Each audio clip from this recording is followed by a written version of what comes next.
El protagonista. Posiblemente el personaje más importante dentro de la historia. Funciona como la figura central y requiere de una buena escritura para que pueda funcionar. No voy a ponerme a dar definiciones porque todo el mundo sabe lo que es, pero sí voy a dar algunas pautas que se deben de cumplir para que un protagonista me guste. Lo primero son sus motivaciones. Quiero que sus motivaciones se me hagan creíbles. Si quiere ser millonario, bueno, que me cuente cuál es la razón para volverse millonario. La profundidad es un aspecto a tener en cuenta. Necesito conocer sobre él. Quiero saber a qué le tiene miedo. Quiero conocer su pasado. Quiero que sea un personaje que abarque más de lo que vemos en 10 minutos a mitad de un episodio. El desarrollo ni que hablar. Si un personaje empieza y termina de la misma forma es porque algo anduvo mal. A lo largo de la historia debe atravesar situaciones que le hagan ser una persona diferente, ya sea la muerte de un ser querido, una decepción o un fracaso a nivel personal. Yo lo que busco en un protagonista es que me transmita algo por lo que valga la pena seguir el anime o el manga. Si nos fijamos en los animes que salen por temporada, todos los protagonistas son exactamente iguales.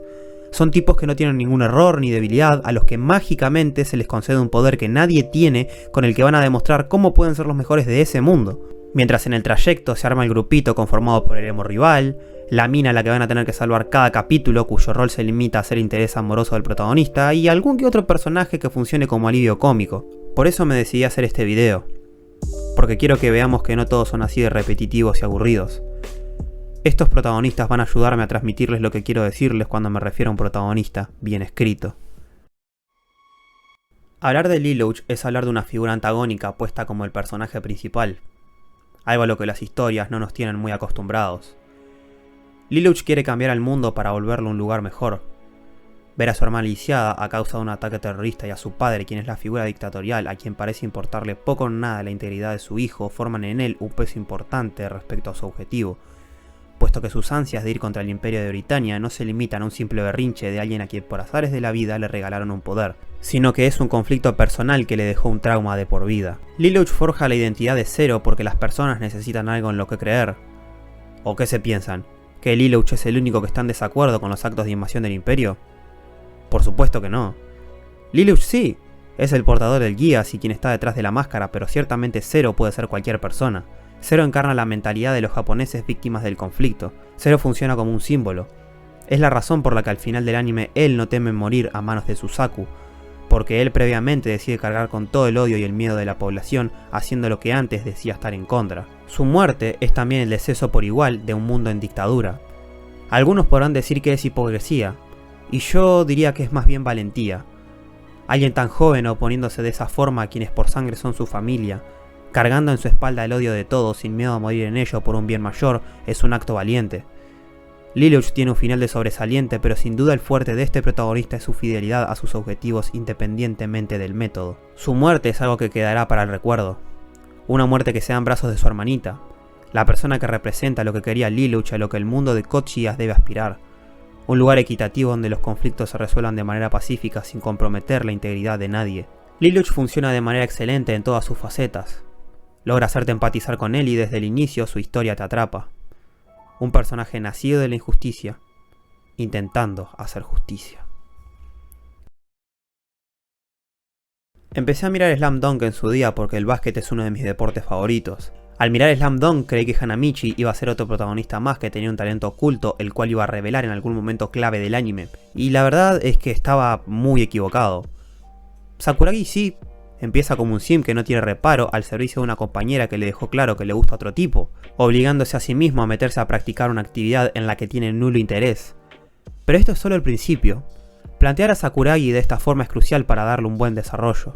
Sakuragi se mete al equipo de básquet con el antecedente de que es un tipo que solo le gustan los problemas. Esto crea conflicto dentro del equipo porque tener a alguien que no tiene compromiso quita más de lo que aporta. Sin embargo, el anime avanza y vamos viendo un cambio en el protagonista. Lo vemos más comprometido con el equipo, sobre todo en un momento crucial.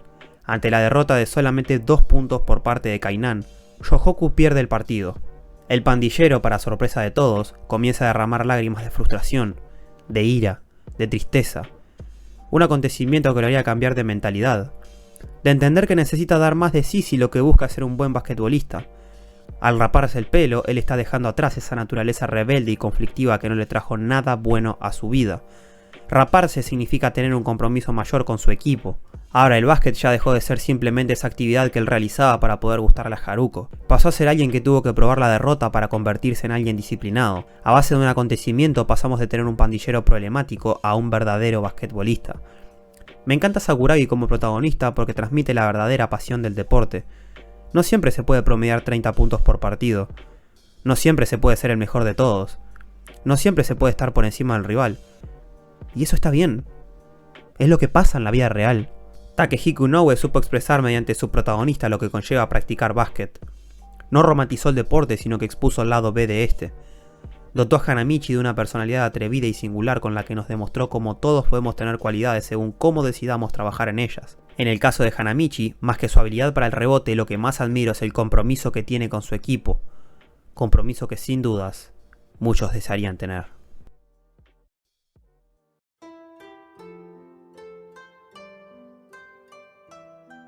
Kenshin Himura es uno de los mejores protagonistas que tiene el shonen. Kenshin es un guerrero con una cicatriz que porta una espada de filo invertido.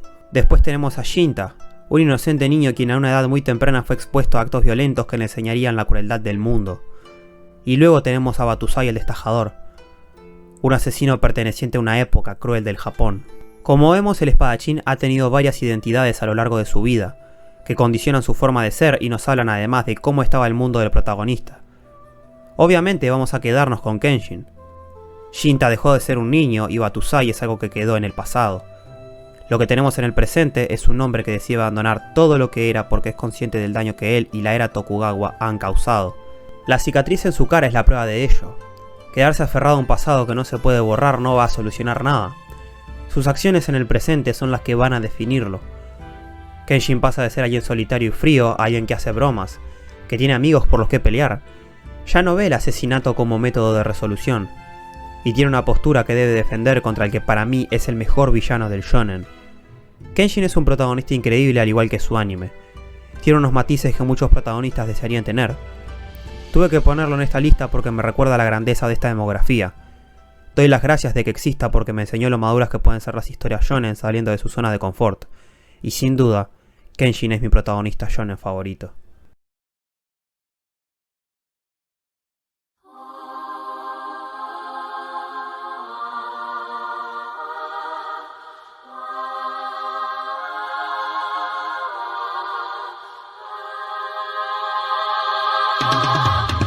Si te enojaste porque Shinji no se quiso subir al EVA, es porque claramente no entendiste nada.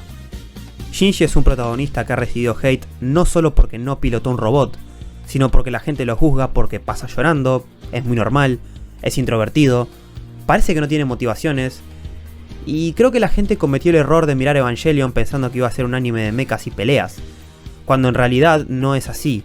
El protagonista de este anime es un adolescente de 14 años que perdió a su madre y que fue abandonado por su padre. Estos acontecimientos conducen al joven a un inminente miedo al rechazo, porque cuando estaba en plena etapa de crecimiento sus mayores figuras lo abandonaron. Shinji se sube al EVA 01 porque lo que busca es validación paterna. No juega la voluntad propia sino la voluntad de un tercero. Es por eso que al final aparecen todos los personajes aplaudiendo y vemos una sonrisa genuina, porque al final Shinji lo que busca es ser comprendido.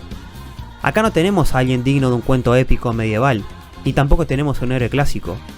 Lo que tenemos es un adolescente con traumas, con miedos, con preguntas.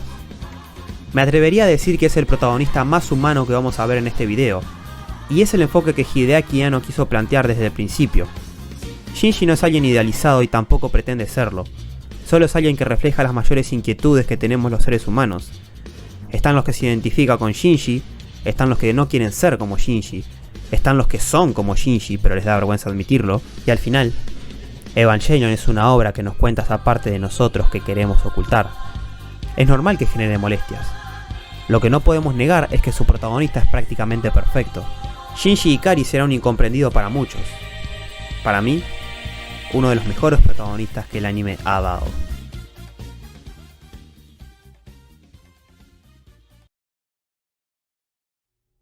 La guerra es un acontecimiento que es muy idealizado, ya sea por gente joven que le gusta jugar al Call of Duty, por señores que sobrepasan los 40 años que se criaron viendo Rambo, o por un niño inocente en busca de aventuras y que es el hijo de un vikingo al que todos respetan. La historia de Thorfinn es una historia de desgracia y pérdida, puesto que él aspiraba a ser un guerrero digno de un relato nórdico. Sin embargo, el destino del joven vikingo sería otro. Tuvo que perder a su padre de una manera muy traumática y aprender por la fuerza lo que es el horror de una guerra. No solo le tocó perder a su padre, sino que fue alejado de su familia simplemente por desobedecer las órdenes de su progenitor. La muerte transforma a ese niño de mirada clara y alegre a un hombre que solo se mueve por la venganza. Ahora el interés no está en ser un guerrero digno de relatos nórdicos, sino en ser el asesino de Askeladd para así vengar la muerte de su padre. En el final del anime, Askeladd muere y el guerrero queda sin ningún propósito. ¿De qué ha servido seguir a Askeladd con la idea de matarlo algún día, si al final él no fue quien lo asesinó? ¿De qué ha servido pasar noches de frío alejado de su familia? ¿Por qué matar a Askeladd si eso no va a traer de vuelta al difunto Thors? Miremos por ejemplo a su padre. Él se alejó de la guerra y formó una familia donde vivió cómodamente alejado. Thorfinn se alejó de su familia por ir a pelear y no le trajo nada bueno. Es en este momento donde esa frase que su padre le dice cobra mucho más sentido. A través de Thorfinn vemos cómo la guerra puede llegar a cambiar a las personas. De cómo Thorfinn no era más que un perro persiguiendo un auto. No lo estoy culpando para nada de su fracaso, pero me apena que un acontecimiento tan trágico le haya hecho abrir los ojos a alguien que era ignorante del mundo en el que vivía. Thorfinn es el mejor protagonista de la década pasada y Vinland Saga me parece una obra maestra. Me gustaría poder hablar más a profundidad de su protagonista, pero solamente he visto la primera temporada del anime, por lo cual aún queda mucho para explorar de él. Considero que la calidad de su escritura es tan buena que era obligatorio darle un puesto en este video. Quedé muy satisfecho con lo que el anime me ha ofrecido y no descarto hacer una extensión de lo ya hablado en un futuro.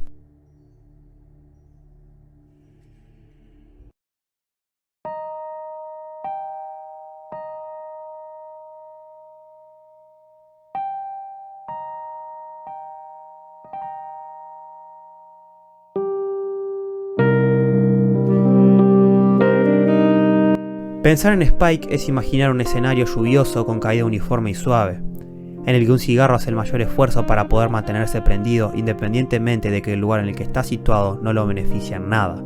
Spike es un tipo misterioso que sabemos que tuvo un pasado que involucró amor, traición, desapego, al más puro estilo de una telenovela, y no es como tal una telenovela, sino la razón de su desgracia.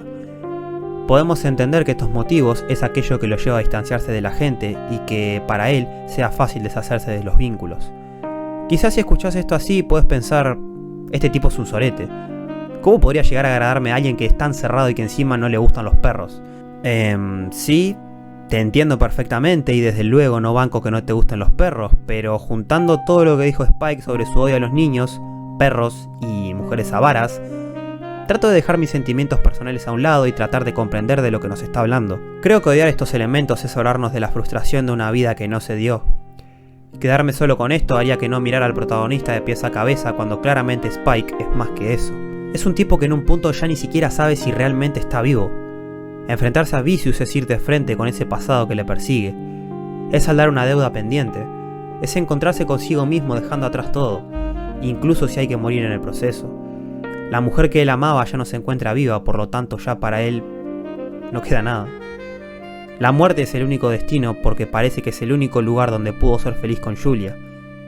Él es aquel gato de aquella fábula que no regresó a la vida pese a haber muerto muchas veces, algo que Spike ya había experimentado previamente. Spike es un protagonista que funciona a la perfección con todos los elementos planteados a lo largo de Cowboy Bebop. Su protagonista es alguien que lleva un aura de misterio el cual te hace seguir enganchado al anime para conocer más de él. Los elementos son sutiles, pero están ahí para enriquecer la historia que quieren contarnos con Spike, con elementos como la procrastinación, con los fantasmas del pasado, con las deudas pendientes, etc. Cowboy Bebop en su conjunto es un anime excelente, pero siendo realistas, esta excelencia está dada por su personaje principal, con ese aura de misterio, con esas conversaciones entre él y Jet, con su interacción con Faye, con ese primer capítulo en el que se refleja en aquella pareja. Son cosas que te llevan inevitablemente a seguir capítulo a capítulo a este cazarrecompensas para averiguar más sobre él.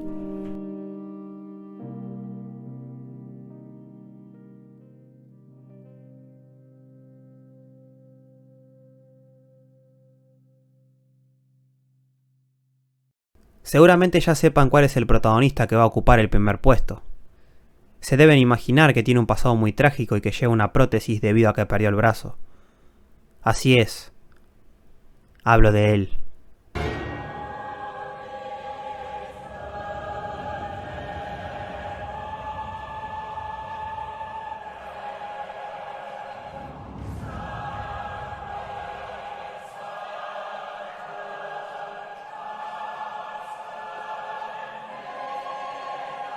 Guts, el auténtico espadachín negro. Esa espada que lleva en su espalda no es tan pesada como las situaciones que ha vivido. Guts, incluso antes de nacer, ya es presentado como alguien destinado a la desgracia. Un niño que desciende de un cadáver al que no podemos verle la cara. Y es, vamos a decir, salvado por una banda de mercenarios. En esta banda es adoptado por una mujer y por el líder de la banda, un tipo llamado Gambino, quienes funcionarían como sus padres. Guts desde muy niño fue expuesto a un mundo cruel en el que era golpeado una y otra vez. No existía la compasión ni por ser mujer ni por ser niño. El pequeño fue buscando resguardo en lo único que conoció toda su vida, la pelea. A tan corta edad, esto solo sería el prólogo de su tragedia, puesto que sucedería uno de tantos acontecimientos que le dejarían un trauma muy fuerte. Una noche, Gambino dejaría entrar a un hombre de aspecto repulsivo al lugar donde se encontraba el niño. Cometió un acto tan horrible, tan doloroso, tan injusto, tan traumático, que ni siquiera me atrevo a nombrar. El hecho de que su padre adoptivo haya permitido semejante atrocidad y de que este monstruo haya usado a Guts como un objeto de satisfacción solo nos habla de lo podrido que está el mundo de Berserk. La vida de Guts es una constante impotencia. Pasó por tantas cosas que todavía me asombra que alguien así pueda estar vivo. Es como si estuviera destinado a no tener humanidad. Como si el mundo lo forzara a ello. Llevar esa marca en su cuello que sangra cuando hay criaturas cerca solo alimenta el recuerdo de un pasado trágico que difícilmente pueda ser borrado. Lo único que le queda a este hombre es luchar, luchar y luchar. Toda su vida se ha aferrado a una espada porque no conoce nada más. Es difícil que alguien así pueda aferrarse tan siquiera a una persona. A no ser... Casca es tan víctima como el propio Guts. El mundo de Berserk no perdona a nadie, pero yo veo a Casca como un objetivo para vivir de Guts. Ahora no es alguien al servicio de un líder, sino que tiene una lucha personal y por alguien que aprecia. No sé si vale o no vale la pena pelear en sus condiciones. Al final es incierto lo cerca que puede estar el ser humano de Dios. Solo sé que Guts es la fuerza de voluntad hecha personaje. Matar a esos monstruos es cobrar venganza por todo lo que le ha afectado a lo largo de su vida. Expresa su odio con la misma violencia a la que fue sometido. Podríamos pensar que es un loco sin remedio y de hecho es el pensamiento que yo tuve al leer por primera vez el primer arco de Berserk. Pero su historia habla más que sus acciones. Guts es definitivamente el protagonista perfecto. Su accionar está justificado por su pasado. Él no nació con suerte ni con poderes. Ni siquiera tuvo padres. Por lo cual sus conductas es lo que se espera de alguien con vivencias tan traumáticas. Guts es el producto de la injusticia, de la impotencia, pero además es un humano con una voluntad inquebrantable que no le rinde cuentas a nadie, que pese a haber sufrido en carne propia horrores que no quiero mencionar, logra mantenerse de pie aunque deba sacrificar su cuerpo, y aunque eso conlleva enfrentarse a amenazas más grandes que él. Pero sobre todas las cosas saben que es el mejor protagonista de esta industria.